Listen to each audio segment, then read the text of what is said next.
ऊर्जा ऊर्जा की गणना। चलिए बेटा इधर ध्यान से देखना। जैसे मैंने अंकित बोला था आपको एक वीडियो में पूरा त्रिज्या के बारे में A to Z बता दिया था, वैसे आज मैं एनर्जी के बारे में बता रहा हूँ। पहली चीज तो आप लोग ये जानते हो बेटा कि किसी भी एटम के सेंटर में न्यूक्लियस है, उसके चारों तरफ ऑर्बिट होता है। ऑर्बिट मींस सेल, ऑर्बिटल अलग है, ऑर्बिट अलग होता है। ऐसे करके चारों तरफ सेल, इसमें इलेक्ट्रॉन मूव कर रहा है, इसमें भी कर रहा है, इसमें भी कर रहा है, इसमें भी कर रहा है। ये के है, ये एल है, एम है, एन है, अगला ओ। और जैसी जैसी हम नाभिक से दूर जाते जाते हैं बेटा, सीधा जितना ऊपर जाना जाना है आपको, जितना ऊपर मतलब उतना ज्यादा ऊर्जा चाहिए। मतलब कुल मिला के नाभिक से दूरी बढ़ेगी तो उसकी एनर्जी बढ़ेगी। क्लियर? मतलब आपको एक सेल से दूसरे सेल में जंप करना है तो आपको एनर्जी एब्जॉर्ब करना पड़ता है, और आपको ऊपर से नीचे आना है तो एनर्जी रिलीज करना पड़ता है। वो अच्छे से याद रखना। मतलब सबसे पहले shell directly energy directly proportional to shell. हो गया? मतलब सेल बढ़ेगा तो याद रखो एनर्जी बढ़ेगा। और केमिस्ट्री में एक नियम है बेटा उनके, जिसके पास जितनी ज्यादा एनर्जी है ना वो अनस्टेबल है। समझ में आया? जैसे एनर्जी भरा हुआ है किसी बॉडी में, वो हलचल मचाते रहेगा। एनर्जी डाउन हो गया तो चुपचाप सुख देखो। हो गया? तो energy is inversely proportional to stability. मतलब एनर्जी जिसका जितना कम होगा वो उतना ज्यादा स्टेबल। हो गया? सेल बढ़ेगा, एनर्जी बढ़ेगा। ठीक? फिर उसके बाद energy is inversely proportional to Z. Z मतलब एटॉमिक नंबर। एटॉमिक नंबर बढ़ेगा तो एनर्जी कम। ओके? अगला E1 अपॉन E2 बराबर N2 का स्क्वायर अपॉन N1 का स्क्वायर। ये सेल के लिए है। दो सेल में एनर्जी का वो पूछेगा रेशियो। फिर उसके बाद अंकित E1 अपॉन E2 जेड में उल्टा हो जाता है ना, याद रखना। बोलो Z1 अपॉन Z2। ओके? फिर एनर्जी काउंट करना है किसी का तो 31.6। बोलो बेटा माइनस 31.6 माइनस में आता है ना, 31.13.6। एन स्क्वायर हो गया। EV electron volt. Atom, atom का इनवर्स। अब अंकित अगर यूनिट चेंज करना है बेटा, यूनिट चेंज करना है तो इसको यूनिट चेंज करेगा तो उसका डाटा चेंज हो जाएगा। हो गया? मतलब 313.6, 313 ना, 313.6 upon n square. Kilocalorie, kilocalorie. अभी मैं इकट्ठे तुझे बता दूंगा तो कंझा जाओगे, धीरे धीरे बताऊंगा, इकट्ठे बताऊंगा। हाँ बोल दे। हाँ और यहाँ लिखते हैं E1 अपॉन E2 तो Z1 अपॉन Z2। ये Z2 अपॉन Z1 ना बेटा, ये इसका डायरेक्टली प्रोपोर्शनल है ना। जेड बढ़ेगा, जेड बढ़ेगा तो एनर्जी क्या होगा? कम होगा। Z2 upon Z1।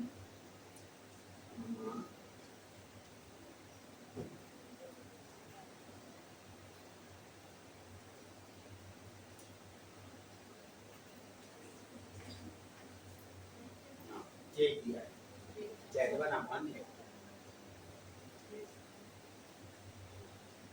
हो गया? क्लियर हुआ? आराम से, मन में कोई डाउट नहीं। अभी मैं क्वेश्चन दूंगा, आराम से पढ़ते जाना। ठीक? अभी आधा से भी कम हुआ है, इसके बाद और क्वेश्चन दूंगा। तो सबसे पहले लिख लो energy directly proportional to shell. Shell बढ़ेगा तो उसका एनर्जी बढ़ेगा। Energy directly proportional to shell.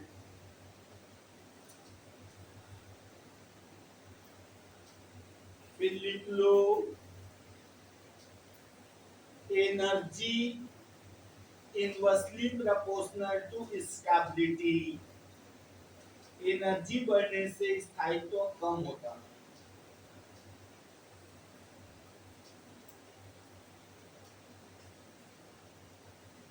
हो गया। फिर लिख लो, मैं जो जो ऑर्डर बता रहा हूं वैसा लिखना है ना। लिखो बेटा E1 अपॉन E2, किताब में यही है ना, N2 का स्क्वायर अपॉन N1 का स्क्वायर, N2 का स्क्वायर अपॉन N1 का स्क्वायर। फिर उसके बाद E1 upon E2 Z1 square upon Z2 square, Z1 square upon Z2 square.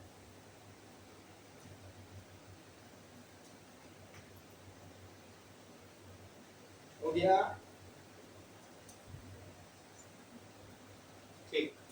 फिर E इज इक्वल टू, ये वेरी मोस्ट टाइमली है, सारा एनर्जी इसी से लिख लेना, 13.6 n स्क्वायर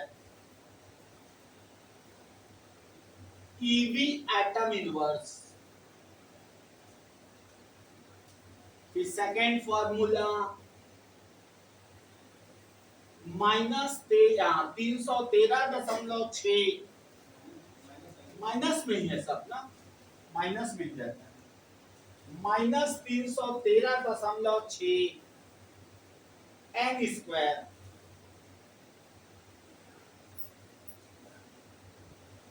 हो गया बेटा। नेक्स्ट लिखना, वेरी मोस्ट टाइम की क्वेश्चन चल रहा है ना, ध्यान देते जाना। लिखना काइनेटिक्स इन, एक मिनट, kinetics energy is equal to minus E, kinetics energy is equal to minus E,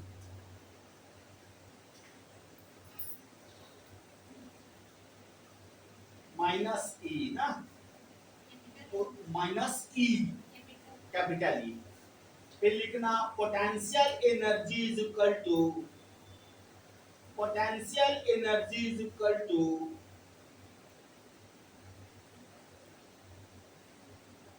potential energy is equal to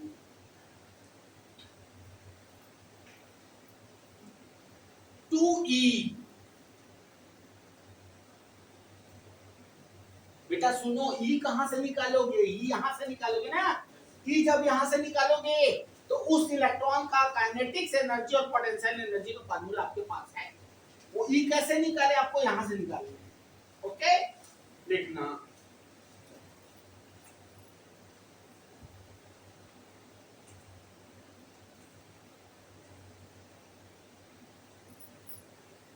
कुल ऊर्जा का सूत्र E बराबर 2 pi square, 2 pi square Z square ME4 M e⁴ upon n square h square.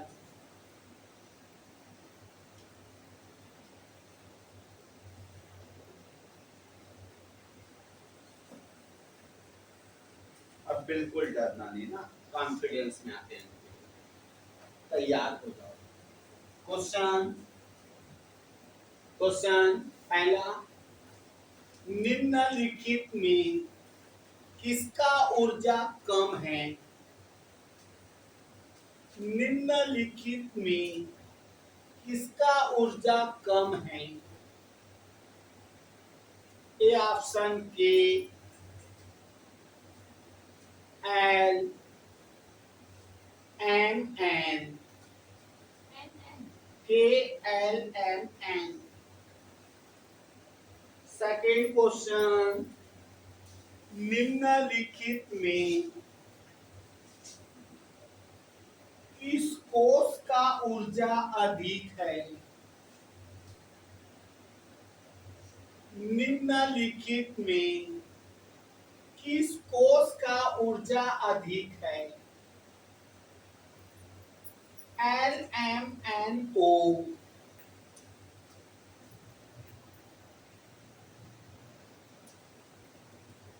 Next next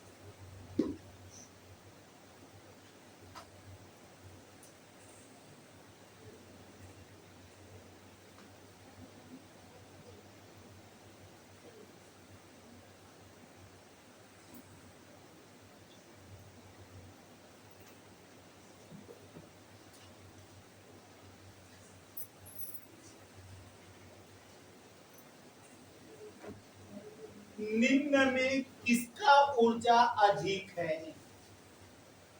निम्न में किसका ऊर्जा अधिक है?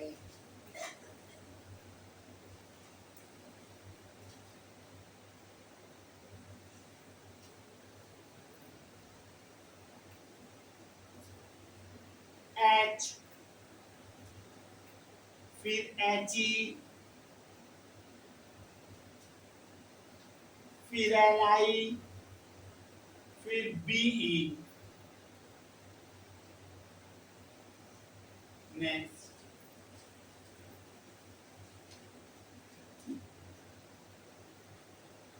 निम्न में किसका ऊर्जा अधिक है? Same question. निम्न में किसका ऊर्जा अधिक है? H, A option, B option He plus, He plus, C option Li plus 2, D option Be plus 3,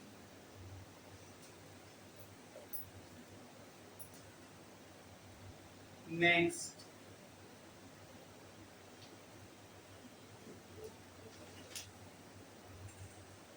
K तथा L कोष का, K तथा L कोष का त्रिज्या ऊर्जा अनुपात क्या होगा? K तथा L कोष का ऊर्जा अनुपात क्या होगा? हाँ, एनर्जी रेशियो। नेक्स्ट N तथा O कोष का ऊर्जा अनुपात क्या होगा?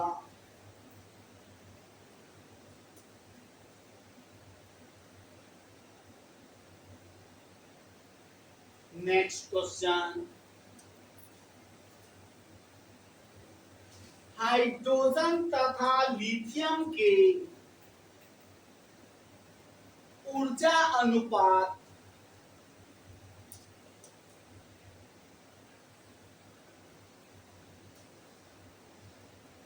नेक्स्ट, अब ये दमदार क्वेश्चन है, सोच के बनाना। हाइड्रोजन की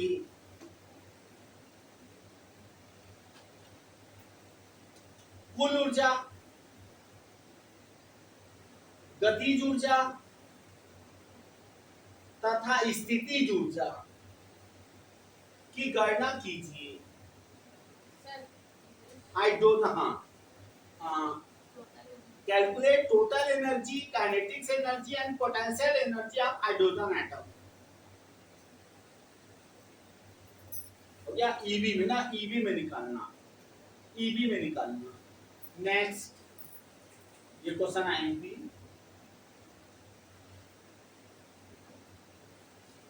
दूसरे कोष L, दूसरे कोष L का कुल ऊर्जा, स्थितिज ऊर्जा तथा गतिज ऊर्जा की गणना कीजिए।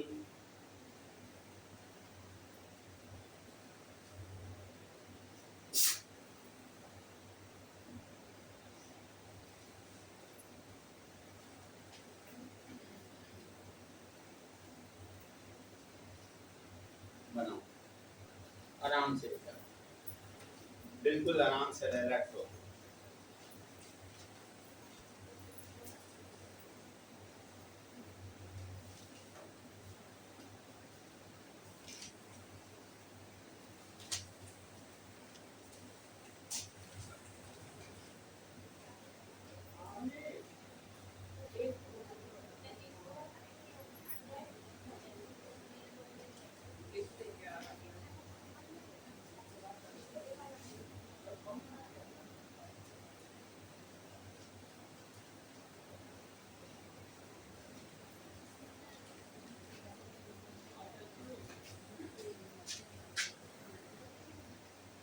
हो गया ना?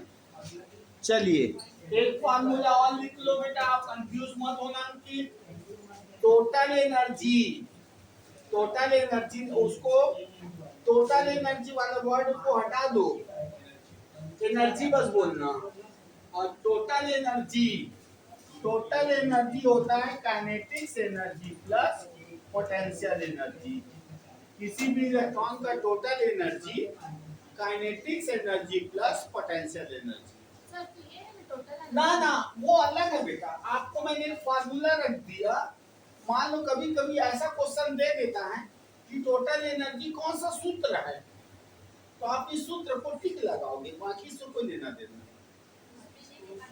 केवल ये 100 बाजी है आपको ब्रेन में बैठाने के लिए, इसका लंबा चौड़ा गणना करने के बाद फिर वो आता है, इसको भूल जाओ। मान लो किसी का टोटल एनर्जी निकालते हैं ना, ये कहां से, बोल रेडियस से निकालते हैं, बोल रेडियस। अब उतना मैं पूरा खींचूंगा तो पागल हो जाओगे, इसलिए मैं डायरेक्ट सूत्र को करती हूँ। और ये भी माइनस में ही रहता है, माइनस एनर्जी माइनस में ही रहता है। अगर एनर्जी बोलेगा तो ये फॉर्मूला, एक्चुअल में एनर्जी है, और टोटल एनर्जी बोलेगा तो के प्लस, तो kinetics energy plus potential energy, total energy.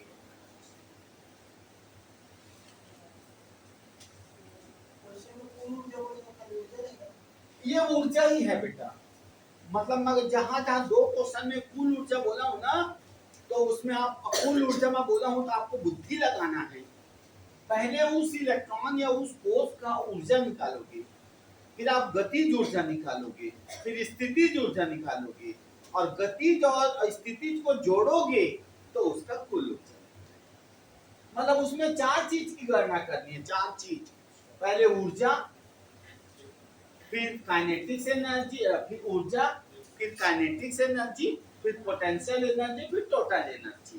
क्योंकि टोटल एनर्जी इक्वल टू होता है kinetics energy plus potential energy.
बन गया अंकित, बन गया।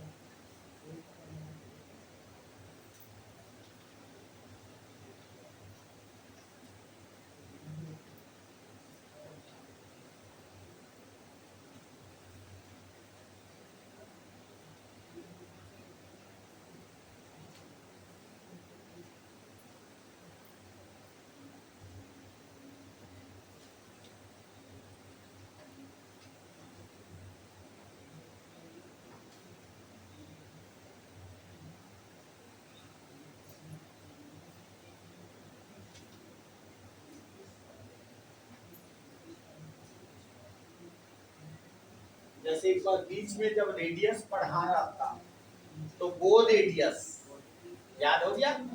पेपर में देखा निम्नलिखित में से कौन वो रेडियस है, याद करो। N square h square upon 4 pi square Z Z m e the power 4।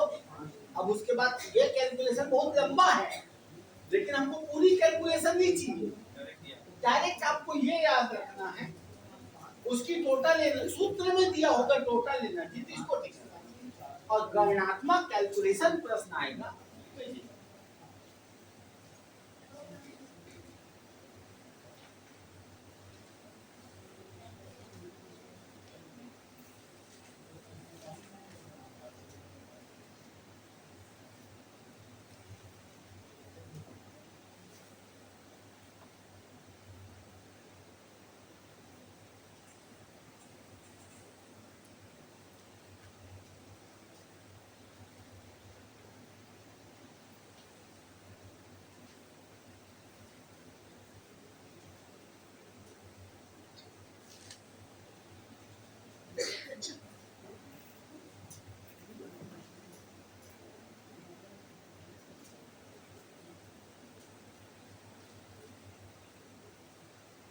हो गया बेटा, चलो टाइम दे दो, क्योंकि बनेगा तभी कॉन्फिडेंस आएगा बॉडी में, कॉन्फिडेंस आएगा तो बच्चे रुकेंगे।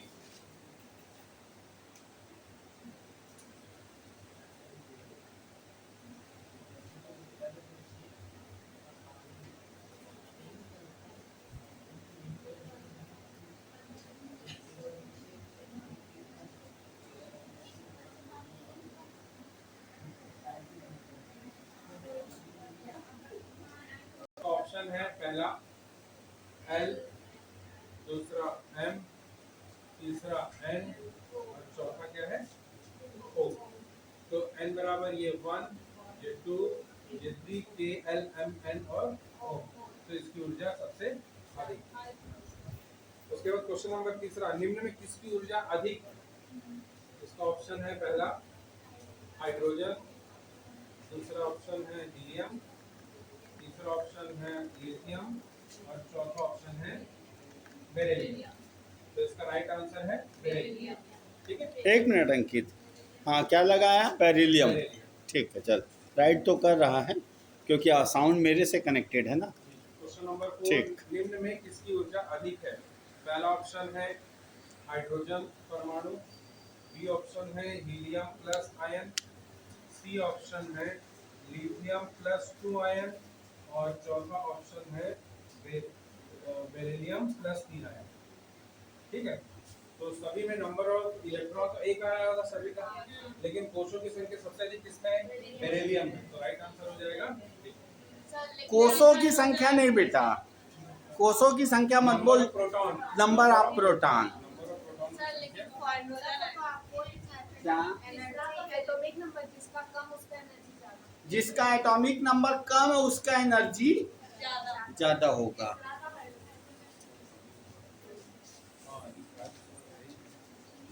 पढ़ो उसको। शेल बढ़ेगा तो एनर्जी बढ़ेगी लिखा है। लिखो, एक नोट लिखो, जेड बढ़ने पर ऊर्जा घटती है, नोट कर लो, जेड बढ़ने पर ऊर्जा घटती है।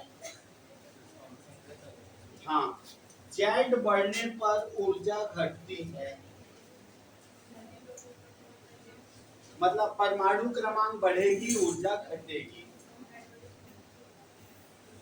हो गया? चलिए कोई टेंशन। आंसर हाइड्रोजन आएगा। हाइड्रोजन आंसर है। अगला क्वेश्चन है क्वेश्चन नंबर 5, ए तथा एल कोष। लेकिन ये कब फार्मूला है? जब उसमें इलेक्ट्रॉन की संख्या बराबर हो। समझ में आया? और अगर परमाणु अलग अलग हो तो कोष बढ़ने पर ऊर्जा बढ़ती है। हाँ, ये दो तो बुद्धि में बैठा के रखो। क्वेश्चन नंबर 5, क्वेश्चन नंबर 5 देख लीजिए बेटा। ए तथा एल कोष का ऊर्जा अनुपात क्या होगा? पहले फार्मूला लिखो, अंकित भी बताना। एल कोष, तो इसके लिए एन का मान कितना होता है? ए। इसके लिए एन का मान कितना होता है? 2। तो फॉर्मूला हो गया E1/E2 बराबर क्या हो जाएगा N2 n2 square upon n1 का स्क्वायर। तो n2 का मान कितना हो गया 4/1, तो आंसर आ गया 4/1। ठीक है सभी का। Question number 6।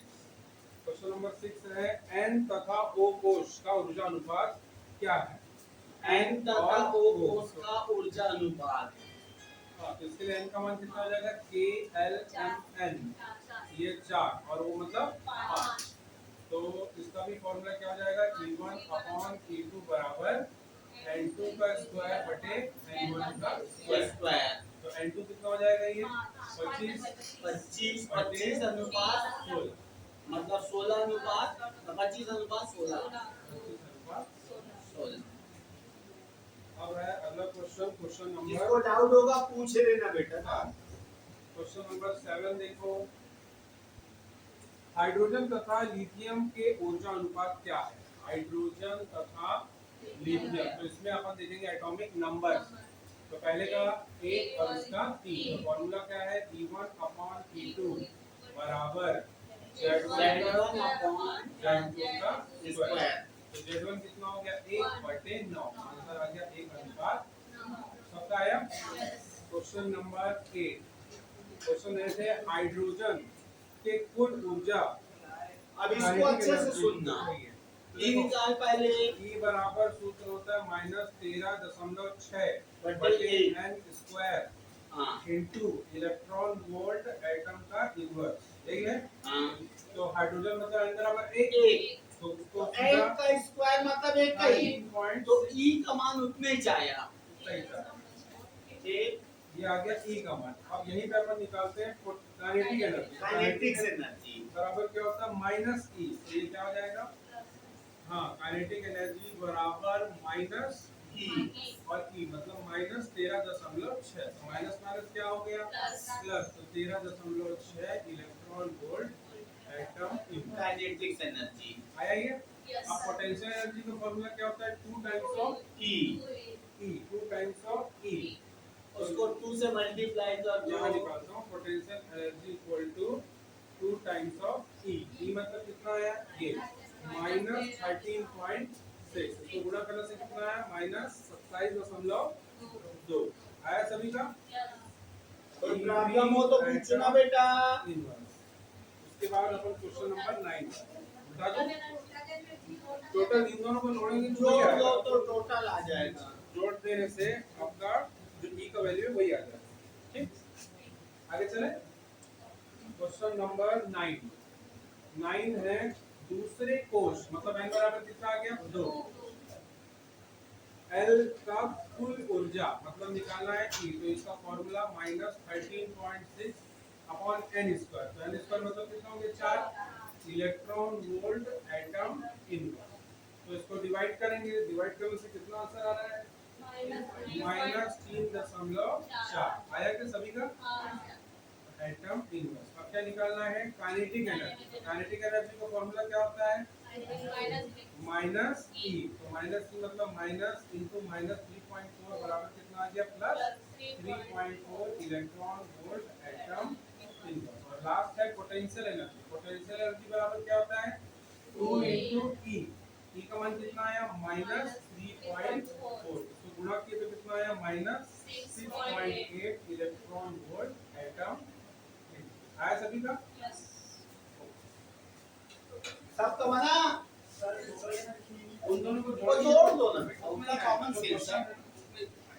चलिए बढ़ो आगे। नेक्स्ट टॉपिक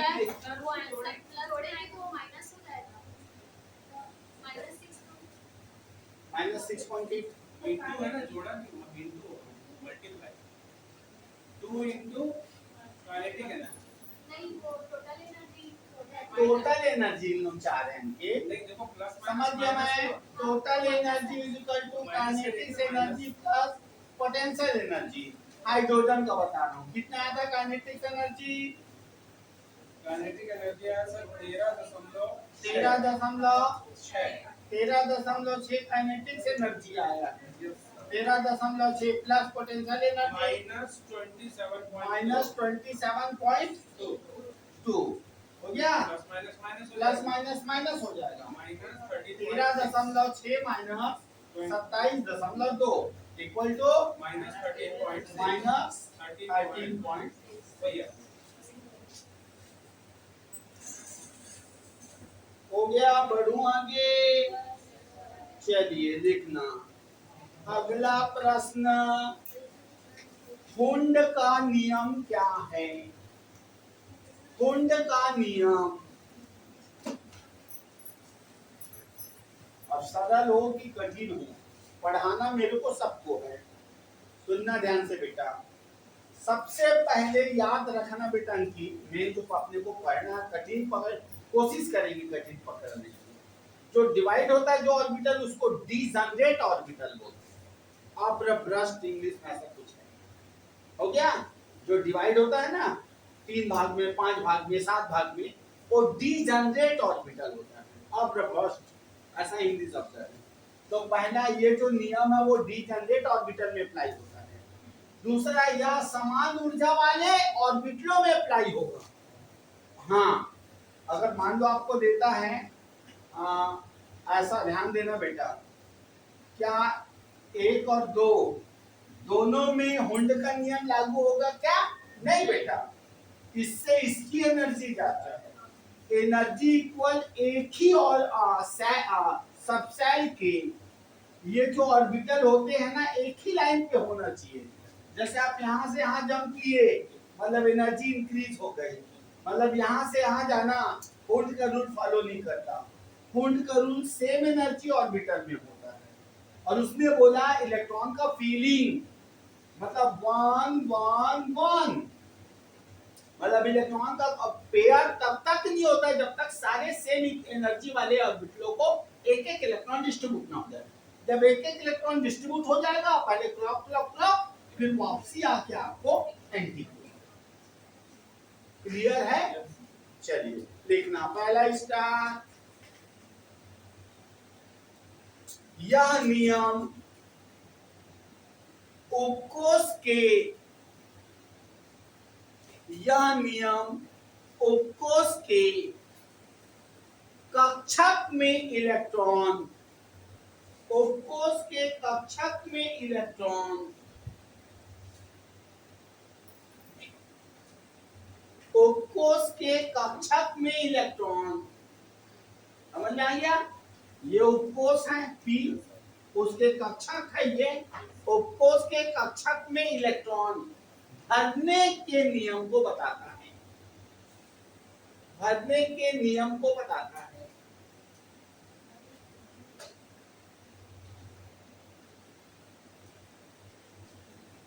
जैसे SPDF, बट ये डीजनरेट नहीं है, डीजनरेट ऑर्बिटल इन लोग है, ये डीजनरेट नहीं है बेटा, पेपर में देगा। अप्रभ्रष्ट कक्षक कौन सा नहीं है, डीजनरेट नहीं होता। ये 3 भाग में डीजनरेट हो जाता है, ये 5 में और ये 7 में, हो गया। तो S को छोड़कर सभी डीजनरेट ऑर्बिटल लिख लो, S को छोड़कर सभी डीजनरेट ऑर्बिटल है।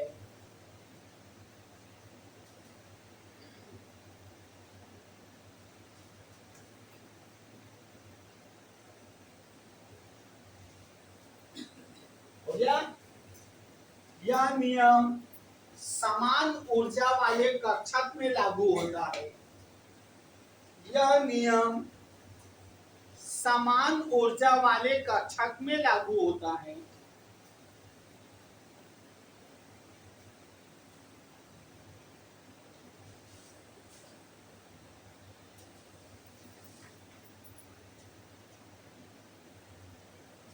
हो गया?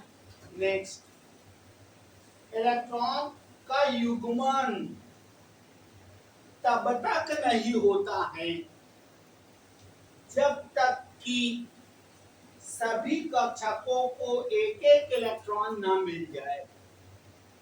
इलेक्ट्रॉन का पेयरिंग तब तक, इंग्लिश में इलेक्ट्रॉन का पेयरिंग नहीं होता, सारे ऑर्बिटलों को 1 1 डिस्ट्रीब्यूट करते हैं, फिर रिटर्न आके पेयर करते हैं। इलेक्ट्रॉन का युग्मन तब तक नहीं होता है जब तक सभी कक्षकों को एक एक इलेक्ट्रॉन ना मिल जाए।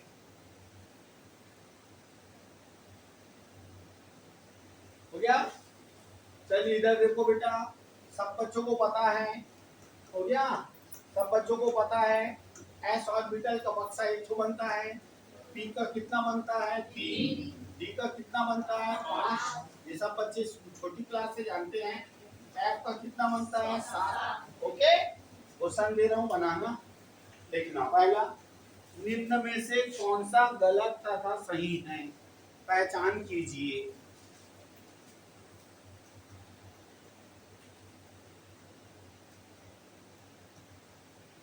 निम्न में से कौन सा गलत तथा सही है, पहचान कीजिए।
ये 10 क्वेश्चन बोर्ड में है, बनाना है।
हो गया? सरल है ये। अब सरल हो कि कठिन, पढ़ाना तो पूरा।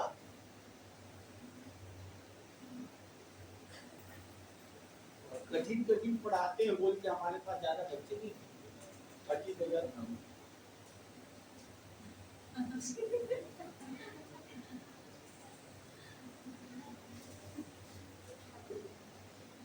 हाँ, हो गया, ठीक। पहला गलत, दूसरा सही, गलत, गलत, सही, गलत, सही, गलत, सही, गलत। Any problem? बढ़ू आगे? ठीक। दो डब्बा वाला कोई सबसेट होता ही नहीं ना रे। दो डब्बा डब्बा वाला कोई सफसल नहीं है। चलिए अंकित, एक प्रश्न और हो जाएगा। हाइजेनबर्ग का अनिश्चितता सिद्धांत।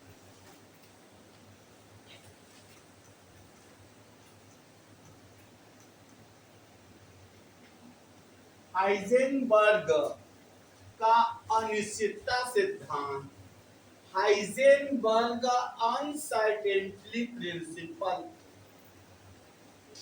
सुनो अंकित पहले अच्छे से बेटा, फिर न्यूमेरिकल सब सीख जाओगे। सुनो ध्यान से।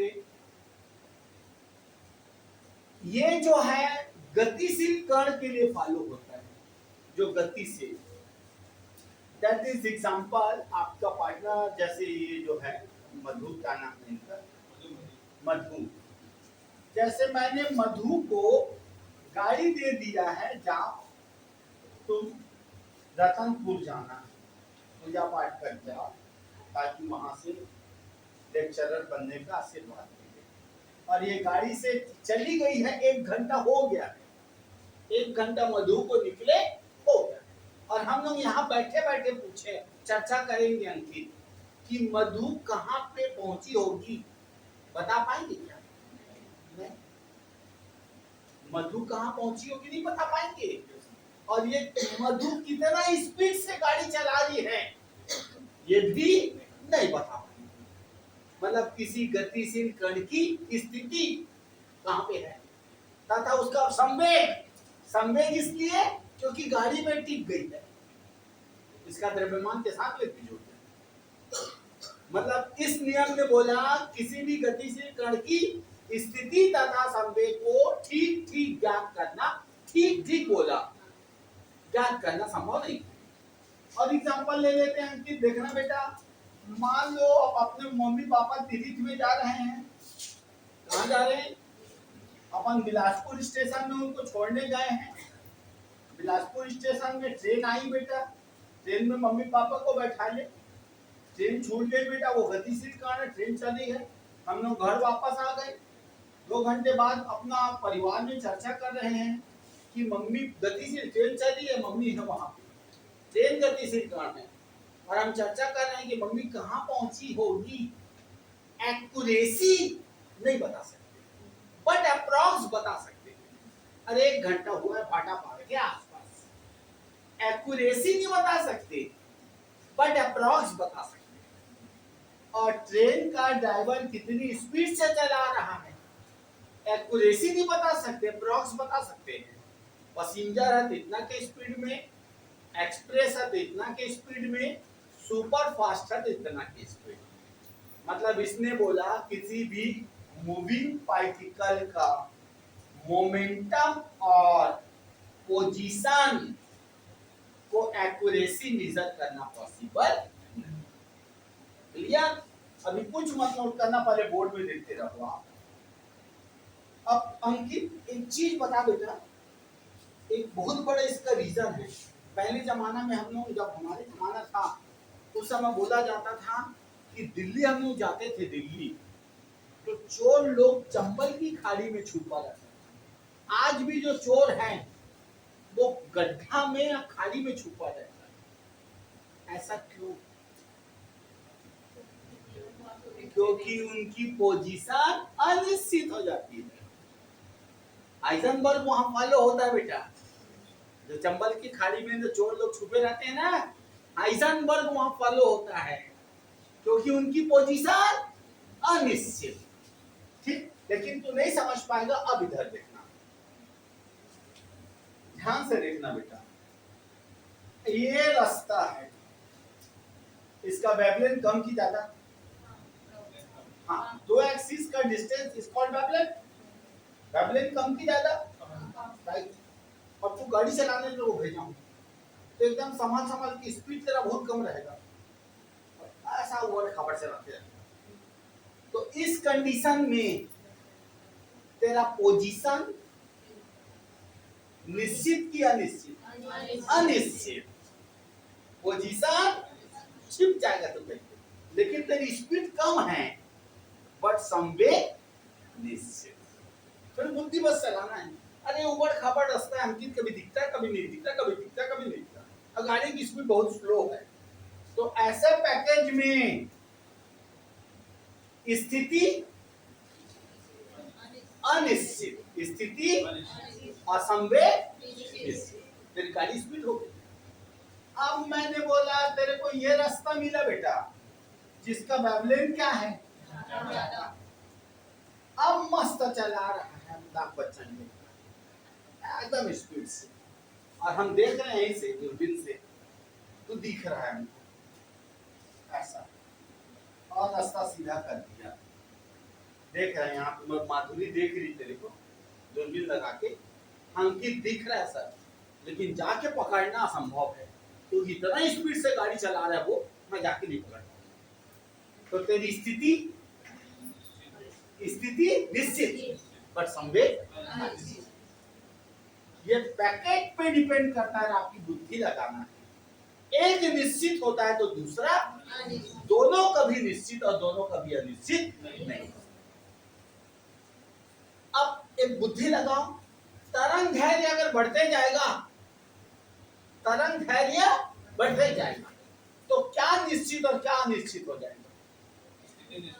स्थिति निश्चित और हाँ, तरंग धैर्य अगर कम होगा, स्थिति अनिश्चित और संवेग निश्चित। यहाँ तक क्लियर? अभी देखो बेटा, इसका फॉर्मूला है del x into del p, approx equal होता है, साइंटिस्ट ने बोला एच अपॉन 4। या तो इससे न्यूमेरिकल देगा, और पी बराबर कल मैंने बोला मास इंटू वेलोसिटी, तो answer del x into mass तो चेंज नहीं होगा बेटा, मास बाहर कर दिए, into del v approx equal होगा एच अपॉन 4। इसमें से न्यूमेरिकल या इसमें से न्यूमेरिकल दे सकता। अभी रुक जाओ, मैं सब लिखाऊंगा, बस आप याद रखना हाइजेनबर्ग का अनिश्चित का सिद्धांत क्या है। क्लियर है कि मैं सब लिखा रहा हूं बेटा, देखना। किसी गतिशील कण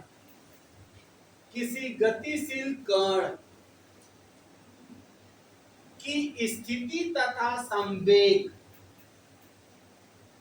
किसी गतिशील कण की स्थिति तथा संवेग को ठीक ठीक ज्ञात करना संभव नहीं है।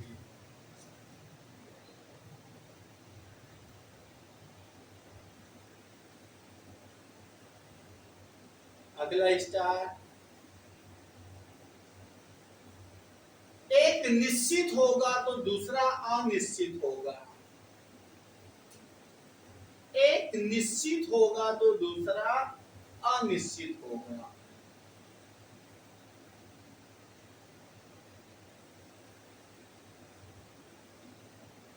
अब ये दोनों सूत्र लिख लो, और ये क्या है बेटा बोलो? अनिश्चित स्थिति, और ये क्या है? अनिश्चित संवेग।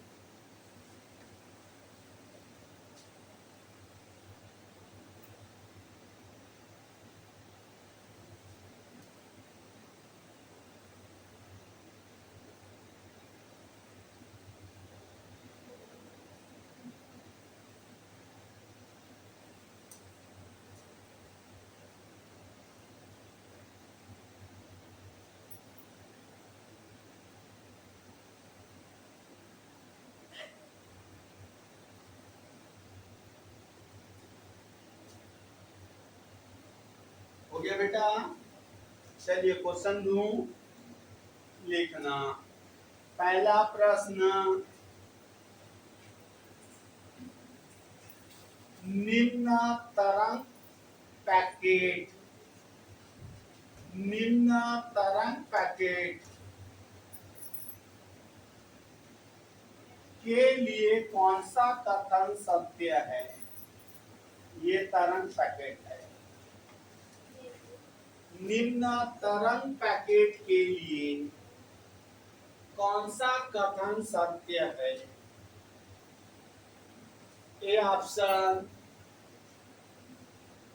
स्थिति निश्चित संवेग अनिश्चित, स्थिति निश्चित संवेग अनिश्चित।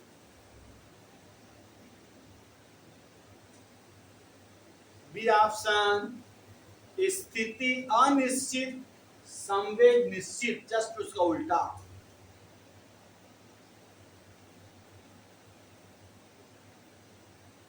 सी ऑप्शन दोनों अनिश्चित। डी ऑप्शन सभी।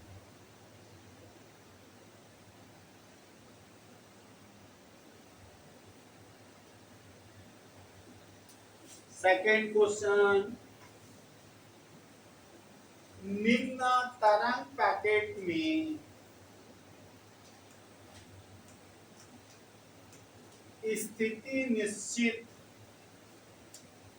तथा संवेग अनिश्चित होगा। स्थिति निश्चित तथा संवेग अनिश्चित होगा।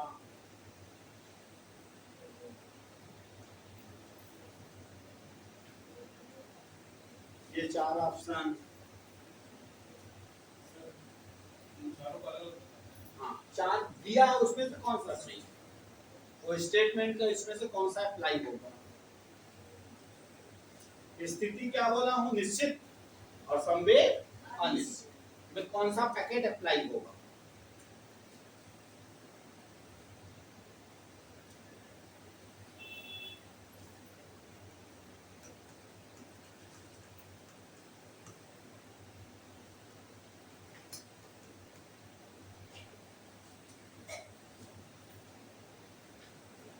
हो गया।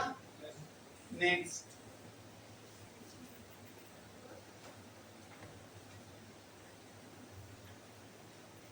हाइजेनबर्ग के अनिश्चितता सिद्धांत, हाइजेनबर्ग के अनिश्चितता सिद्धांत के अनुसार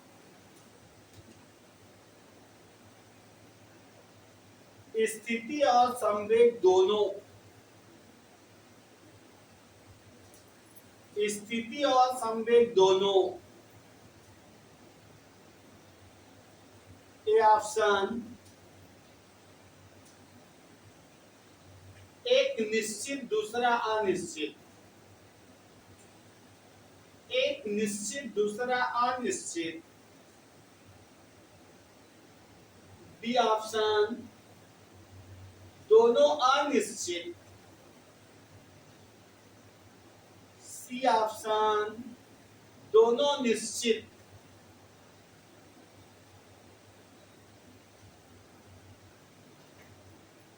अब न्यूमेरिकल, एक गतिशील कण का अनिश्चित संवेग, एक गतिशील कण का अनिश्चित संवेग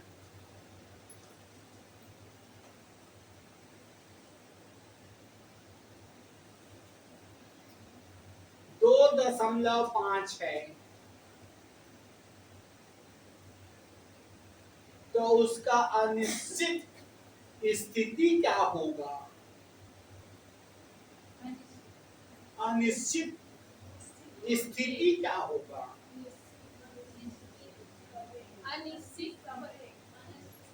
एक गतिशील कण का अनिश्चित संवेग 2.5 है, तो उसका अनिश्चित स्थिति क्या होगा, पोजीशन।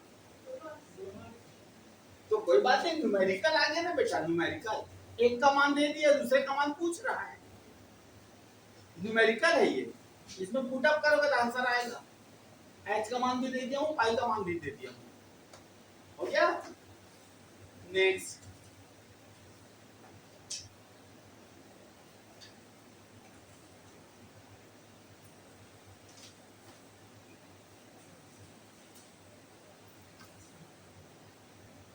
और एक तो एकदम हाई लेवल का न्यूमेरिकल है आईआईटी का, लेकिन कोशिश करेंगे, हिम्मत नहीं हारेंगे।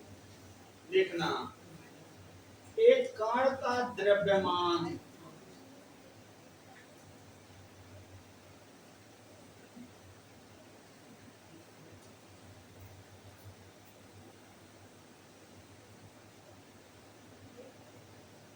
कण का द्रव्यमान 10 ग्राम है,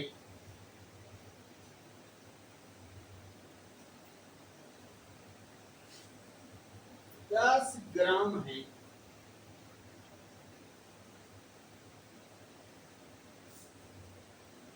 एकदम हाई लेवल का प्रश्न है ना बेटा।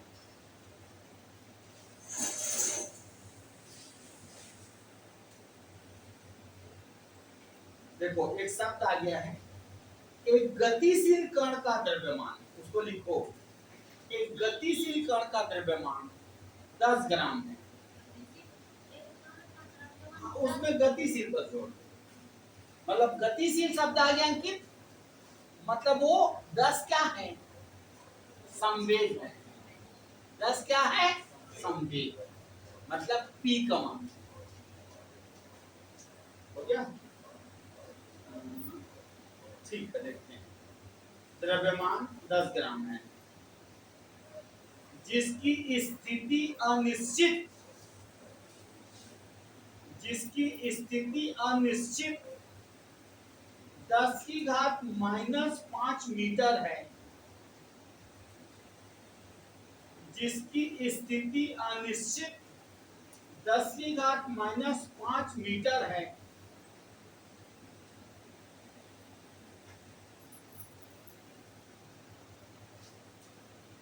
मजेदार क्वेश्चन है, आईआईटी बहुत हाई लेवल का। सर इसकी स्थिति अनिश्चित है। हाँ, मतलब डेल एक्स का मान और पहले वाला m का मान नीचे वाला फार्मूला से बनेगा ना, नीचे वाला फार्मूला से बनेगा।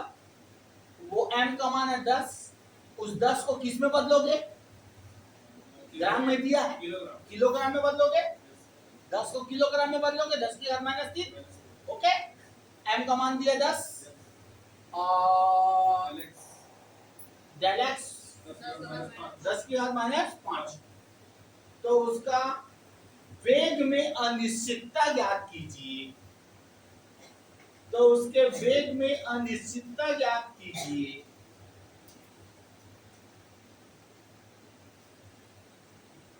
अंकित इसने अपने हिसाब से h का मान दिया है, ठीक, इसने अपने हिसाब से h का मान दिया है। h बराबर लिख लो, ने 19 दिया है, 34 ही दिया है, 6.6 × 10 की घात -34। पाई का मान बदल दिया अंकित इसने, 3.14 × 10 की घात -5, पाई का मान बदल दिया है, 3.14 × 10 की घात -5। ये है आपका हाई लेवल के क्वेश्चन। अब बनाइए,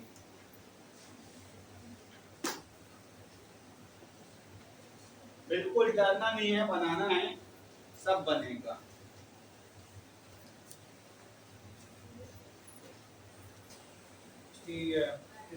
इसका जो राइट आंसर है, स्थिति अनिश्चित और संवेग निश्चित है क्या?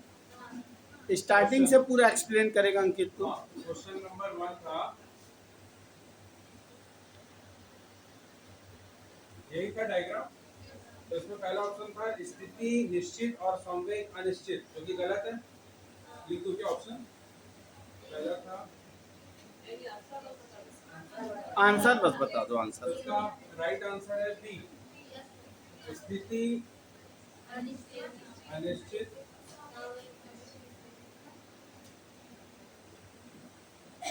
और संवेग निश्चित। क्वेश्चन नंबर 2, क्वेश्चन नंबर 2 का पहला ऑप्शन जो है, मतलब स्थिति निश्चित और संवेग अनिश्चित, तो इसमें जो डायग्राम था पहला ऑप्शन था ये वाला, ऑप्शन ए, ये है स्थिति निश्चित और संवेग अनिश्चित। सबका है बी, आंसर डी आएगा, डी डी आएगा, डी आंसर डी। हाँ, उसका वेवलेंथ ज्यादा है, तो आंसर डी है, आंसर डी। कोई बात नहीं। क्वेश्चन नंबर 3 है, हाइजेनबर्ग की अनिश्चितता के सिद्धांत के अनुसार पहला ऑप्शन था स्थिति और संवेग दोनों अनिश्चित उसके बाद एक निश्चित दूसरा अनिश्चित, राइट आंसर है एक निश्चित दूसरा अनिश्चित, राइट आंसर मैं लिखता हूँ बस ना, एक निश्चित और दूसरा अनिश्चित, दूसरा अनिश्चित। उसके बाद क्वेश्चन नंबर 4, क्वेश्चन नंबर 4 और 5 दो न्यूमेरिकल है, तो क्वेश्चन नंबर 4 में लिख दूं क्या क्वेश्चन 4। तो क्वेश्चन नंबर 4 में जो दिया है, एक गतिशील कण का अनिश्चित संवेग, पहले फार्मूला लिख दे, del x into del B is greater और equal to h upon 4 pi. एक का वैल्यू दिया है, हाँ डेल्टा एक्स अपने को निकालना है, तो डायरेक्ट अपन इसको ऐसे थोड़ी देर के लिए मानते हैं h upon 4 pi into del p लिख सकते हैं। अब इस फॉर्मूले को आगे अपन प्रोसीड करेंगे। तो h का मान कितना 6.6 गुना 10 की घात कितना हो गया -34 अपॉन 4, पाई का मान आप लोग क्या रखें, 3.14 मैं 22/7 को ऐसे लिख सकता हूँ क्या, ठीक, इंटू 2.5 दिया हूँ मैं पाई का मान, सपोज में 2.5 से बना ले, अनिश्चित संवेग 2.5 दिए सर, अनिश्चित संवेग नहीं दोनों 2.5 में दिया हूँ, इसको 2.5 हाँ 2.5 कर उसको, पाई का मान, पाई का मान अभी वाले न्यूमेरिकल में मैं 2.5 दिया हूँ। तो यहाँ पे पाई का मान अपन रखते हैं 2.5 इंटू 2.5 ये है। अब इसको सपोज बस सही तो था यार, 2.5 इंटू 2.5 बस।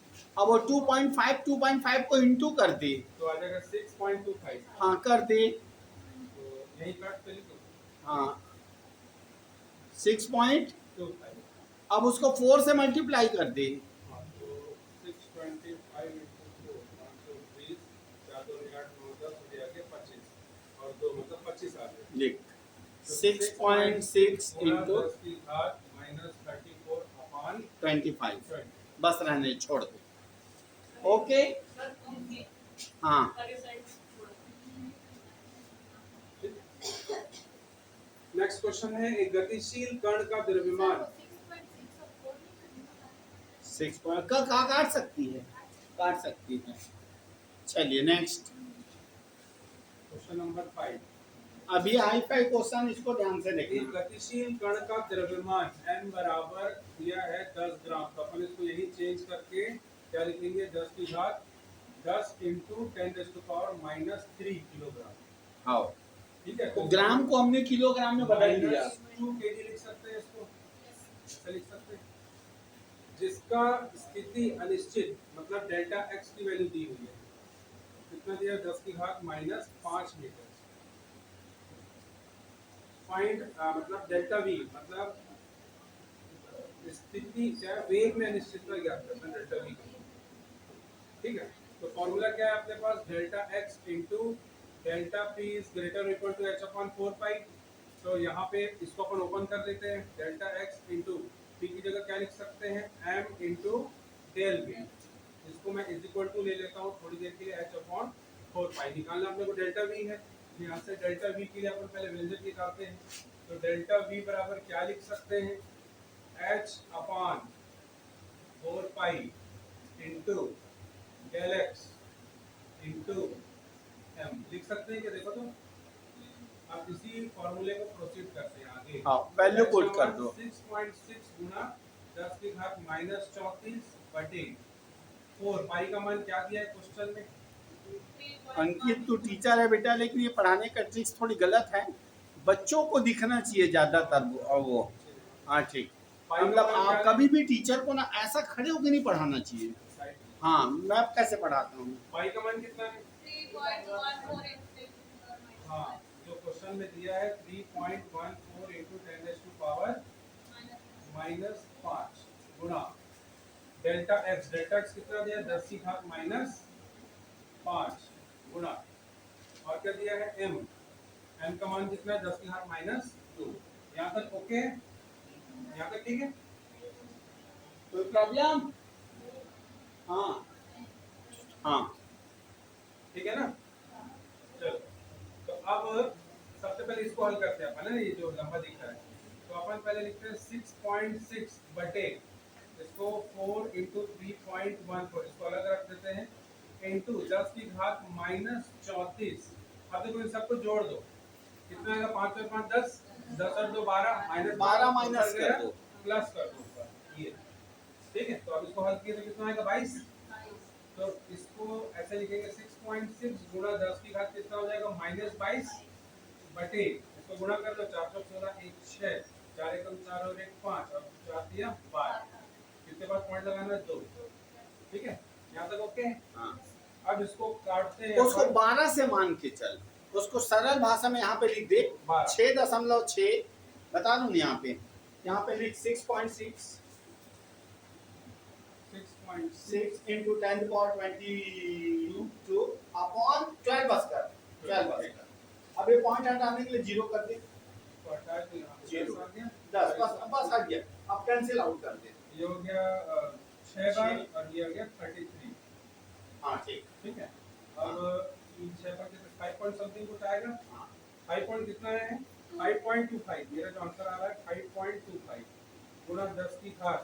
हाँ। अब ये ऊपर जाएगा तो क्या हो जाएगा माइनस, तो -23 हो जाएगा, answer 5.2 into 10 to the power -23, 20 मेरा लेकर 21 आ रहा आंसर क्या है? -5.2 into into 10 to the power कितना है दोनों का 20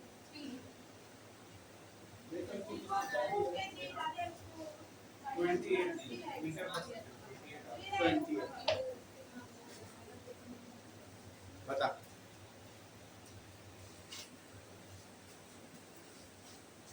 हाँ अपन क्या इसको राउंड फिगर कर लिए ना सर, तो 2 0 अच्छा ठीक, एक काम कर, इसको आंसर लिख दे बेटा 5.2 into 10 to the power -28 उत्तर है। आप घर में बैठ के मोबाइल से बाकायदा इसको सॉल्व करके देखना। मीटर पर सेकंड, ठीक है। कल